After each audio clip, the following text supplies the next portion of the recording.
Hello friends, welcome to Kavitha Sushant blogs అండి. ఈరోజు వచ్చేసి క్యారెట్, వెల్లుల్లి, కొబ్బరి అండ్ పల్లీలు ఓకేనా ఫ్రై అనమాట. టేస్ట్ అయితే బాగుంటుంది. తప్పకుండా మీరు కూడా ఒకసారి ట్రై చేయండి ఓకేనా.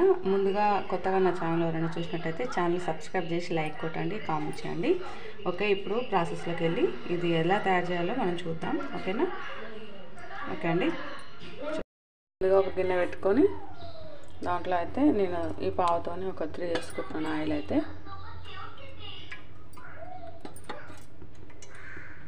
చూడండి, ఒక 3 వేసుకున్నాను. అవసరం అనుకుంటే ఇంకా కొంచెం కూడా వేసుకోవచ్చు ఓకేనా. కొంచెం వేసుకున్నాను నేను, ఒక హాఫ్ అలా, ఎందుకంటే ఫ్రై కదా సరిపోదేమో అనేసి. చూడండి, ఆయిల్ వేసినాం కదా, వేడైన తర్వాత కొంచెం ఆవాలు,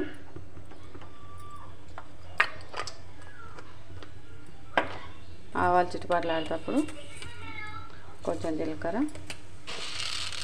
అలాగే కొంచెం శనగపప్పు అండి. నెక్స్ట్ దీంట్లో ఒక 2-3 పచ్చిమిరపకాయలు. నేను క్యారెట్ అయితే పైన పొట్టు వేసి కడిగి చిన్న చిన్న పీసెస్లో కట్ చేసుకున్నాను. అలాగే కొంచెం కరివేపాకండి. ఇప్పుడు ఇదంతా మనం దీంట్లో వేసేసుకుందాం. వేసుకొని బాగా కలుపుకోవాలి. ఆయిల్లో క్యారెట్ అయితే బాగా ఫ్రై కావాలండి ఓకేనా. ఇదంతా కలుపుకొని ఒకసారి మూత పెట్టేసుకుందాం. చూడండి, మధ్యలో మధ్యలో కలుపుకుంటూ క్యారెట్ అయితే మనం ఆయిల్లో బాగా ఫ్రై చేసుకోవాలి. నెక్స్ట్ కొంచెం వేంపిన పల్లీలు, కొంచెం కొబ్బరి పొడి వేసుకొని మిక్సీ పట్టుకుందాం.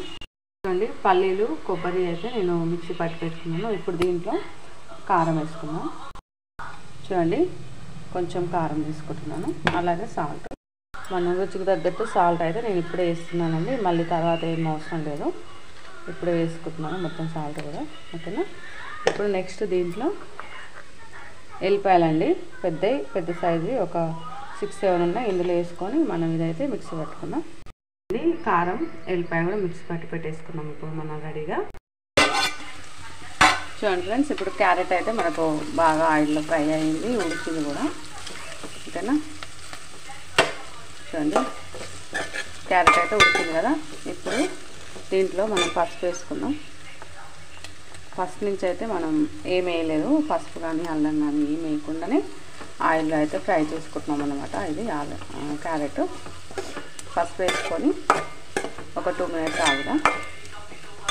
ఆగిన తర్వాత ఇప్పుడు దీంట్లో మనం ముందుగా ఫ్రై చేసుకున్న ఎల్లిపాయ, సాల్ట్, కారం ఇది పేస్ట్ అయితే వేసుకొని అంత కూర పట్టేటట్టుగా కలుపుకోవాలి. ఆహా, ఎల్లిపాయ వేయంగానే కారం స్మెల్ అయితే సూపర్ వస్తుందండి, అసలు బాగుంటుంది. ఒకసారి మీరు కూడా ట్రై చేయండి ఓకేనా. మొత్తం క్యారెట్కి కారం అనేది మొత్తం కలవాలి, ఎందుకంటే మనం ఎల్లిపాయ వేసి మిక్సీ పట్టుకున్నాం కాబట్టి కారం పేస్ట్ లాగా వచ్చింది కదా. అలా అయితే కూర మొత్తానికి పట్టదు కదా, ముద్ద ఉంటుంది. అందుకని మనం ఇలా మొత్తం అయితే కలుపుకోవాలండి. మంట అయితే మీడియం, అది సిమ్లోనే ఉండాలి. ఇలా అంతా కలుపుకోవాలి. కలుపుకొని ఒక 5 మినిట్స్ అయితే సిమ్లోనే ఉంచి స్టవ్ మధ్యలో కలుపుకుంటూ ఉండాలి. చూడండి, ఇప్పుడు మనం ముందుగా మిక్సీ పట్టుకున్న పల్లీలు, కొబ్బరి పొడి ఉంది కదా, అది వేసుకొని ఒకసారి కలుపుకుందాం. కలుపుకొని ఇంకొక 3 మినిట్స్ అలా మనం మీడియం ఫ్లేమ్లో అంటే సిమ్లో ఉంచి స్టవ్ వేయించుకోవాలి. ఈ కర్రీ అయితే ఇంకొకసేపు ఉండనియాలన్నమాట. పౌడర్ వేయంగానే స్టవ్ బంద్ చేయొద్దు ఓకేనా. పౌడర్ వేయంగానే ఆ స్మెల్కే కడుపు నిండిపోతుందండి, అంత బాగా వస్తుంది స్మెల్ అయితే. ఒకసారి మీరు కూడా ఇలా ట్రై చేయండి ఓకేనా, బాగుంటుంది టేస్ట్ కూడా. తప్పకుండా ట్రై చేసి మీకు ఎలా వచ్చిందో నాకు కామెంట్ బాక్స్లో కామెంట్ చేయండి ఓకేనా ఫ్రెండ్స్. కనీసం చూసిన వాళ్ళు లైక్ కొట్టట్లేదు, లైక్ కొట్టి సపోర్ట్ చేయొచ్చు కదా ఫ్రెండ్, వంట ఛానల్స్ అన్నీ ఓకేనా. మీ సపోర్ట్ నాకు ఉంటుందని అర్థమవుతుంది మీరు లైక్ చేస్తే ఓకేనా అండి.